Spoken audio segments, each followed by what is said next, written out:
Okay mga kalakay, ito na yung ating ready na coat na chicken natin. 40 pieces po ito. Pero yung nakasalang is 30 pieces lang. Yan, 30 piraso lang. Kung bakit bulky yung ating sinasalang ngayon, or bakit madami ang ating sinasalang, dahil meron tayong order mga kalakay at ang daming tao ngayon. Ang daming tao, kaya bilisan natin ng ating pagluluto mga kalakay. Ayan,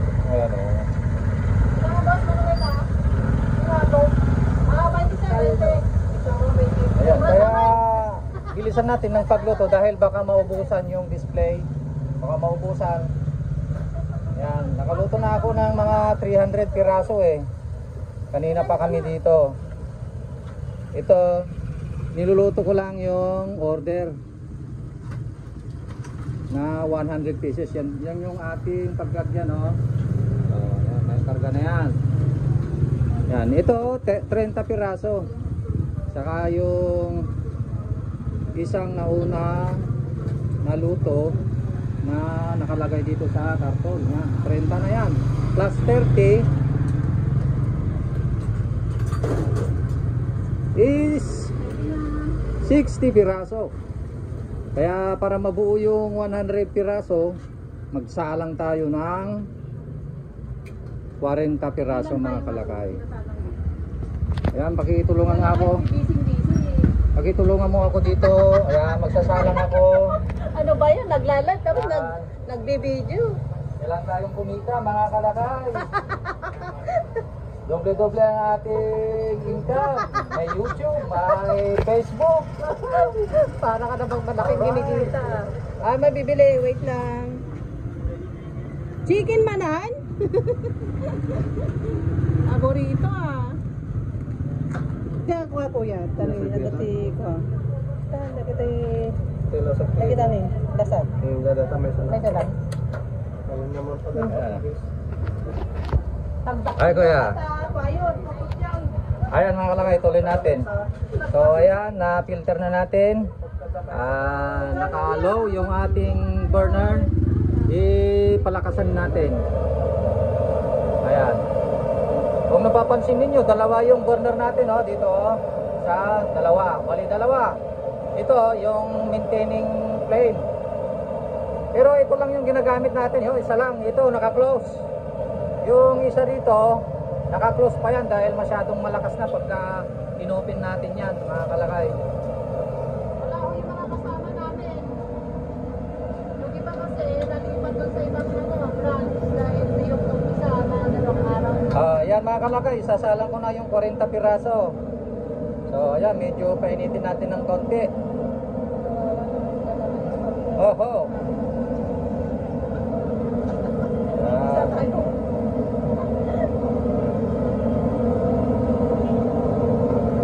Ayan mga kalakay, 40 piraso yan.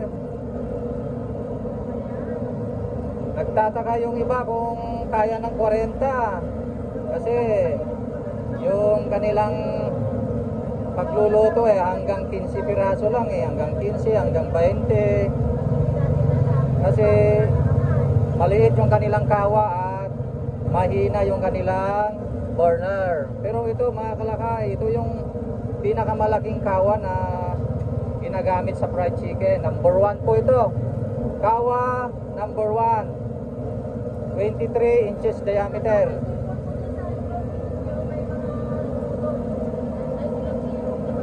Yan. So kapag nagsalang kayo ng marami, ay kailangan malakas ang burner mga kalakay, at kailangan malaki din yung kawa. So yung mantikang nailagay dito ay mga 3 to 4 gallons. Marami po ito. Halos isang container po ito yung mantika na nakalagay dito. Yes, sir.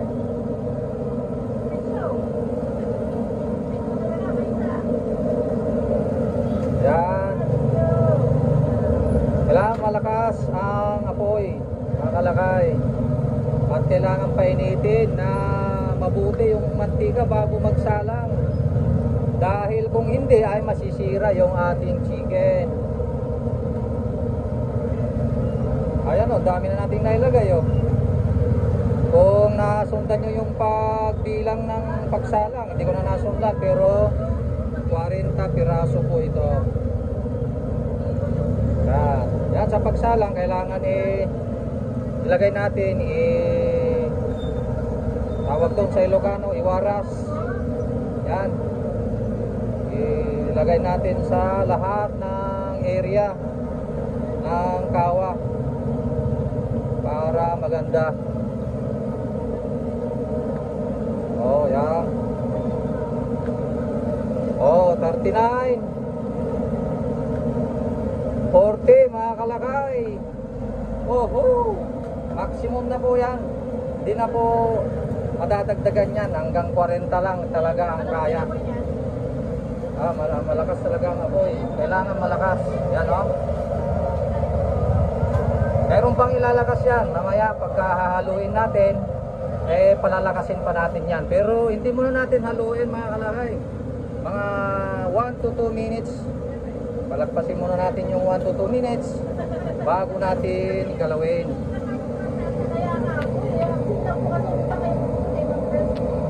Yan, ito yung 30 pieces oh. Yan, lalagay natin dito sa karton dahil kasama ng order yan mga kalakay. Hataw kami ngayon, wala yung mga kasama natin, absent. Ang ating ititinda ngayon mga kalakay ay 700 piraso.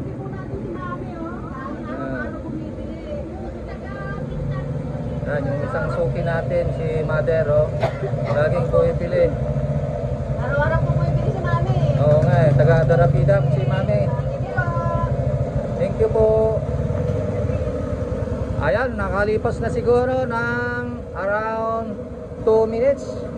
So, pwede na nating haluin mga kalakay. Pakihawak mo nga, pakihawak. Buti na rin yung mo kapay. Ano yan? Usto day tan na, Kwan? Yan.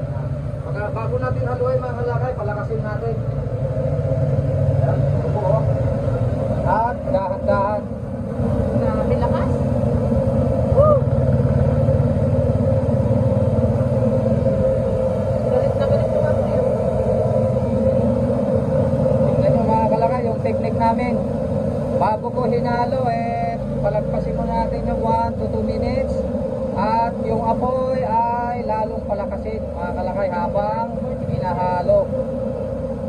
Ganyan po yung technique natin. Kasi kung hindi mo palakasin at hinalo mo, ay baka masisira yung coatings niya mga kalakay. Dapat malakas ang apoy. Ang ingay ng burner natin mga kalakay. Maingay talaga yan kasi malakas, pressurize. Kasing ingay ko ba? Ay. Daming tao guys. Ayan, nahalo na natin guys. Mamaya na naman ulit. Daming Yan, tao. ikarga na natin. Ito. Konti na lang yung display mo. Ayan, ikarga na natin. Kasi pagkaluto ng 40 pieces, i-deliver na natin mga kalakay.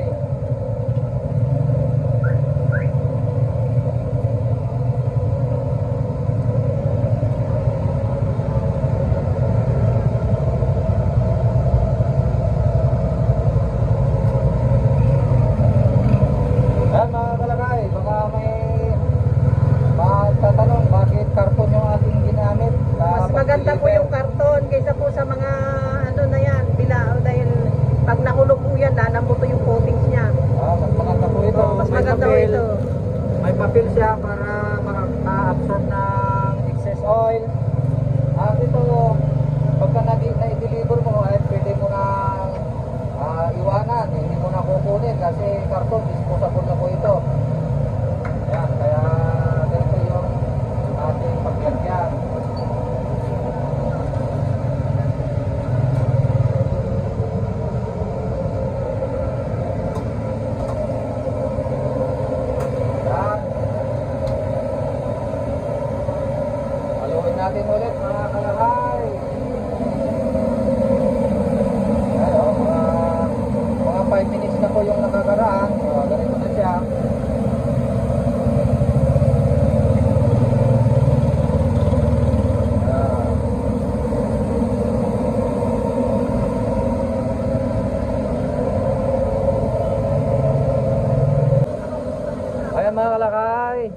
pahinaan natin ng konti. Ayan.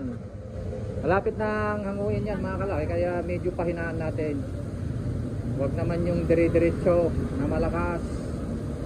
Dahil titigas yung manok.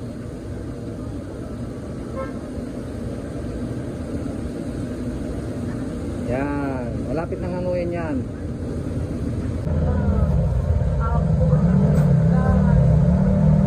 Okay mga kalakay, it's time.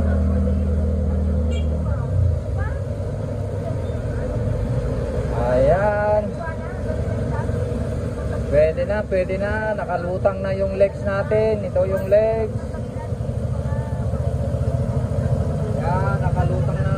Ibig sabihin, luto na mga kalakay. Kaya pahinaan na natin. Yan. Konti lang yung itira natin. Konti lang na apoy mga kalakay. Habang inahango natin. Mahirap pagka ma-overcook mga kalakay. Dahil liliit yung manok. Titigas yung manok mga kalakay. Kaya dapat katamtaman lang. Ang timing natin sa pagluto is 8 to 10 minutes.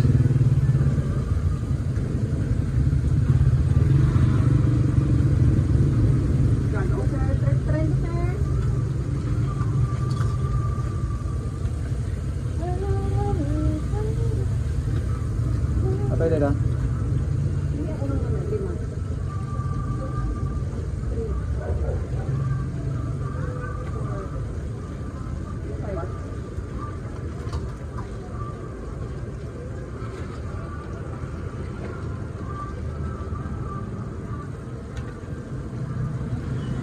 Okay.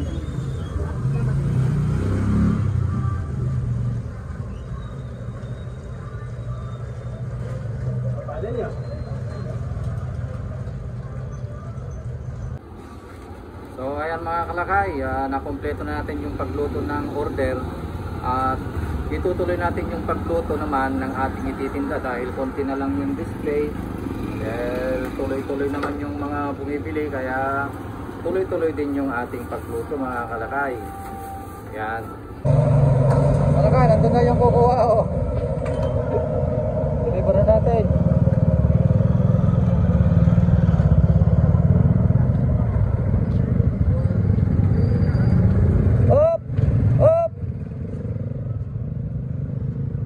Patay. Op. Guray. Nahala ka na.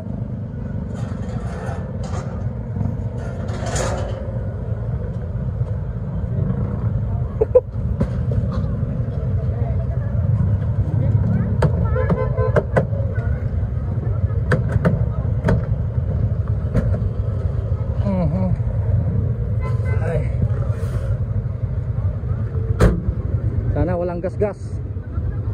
Sige. Oh, buti na lang walang gas-gas. Sige, bantay. Muntik nang nagasgasan mga kalakay. Nabunggo niya ito.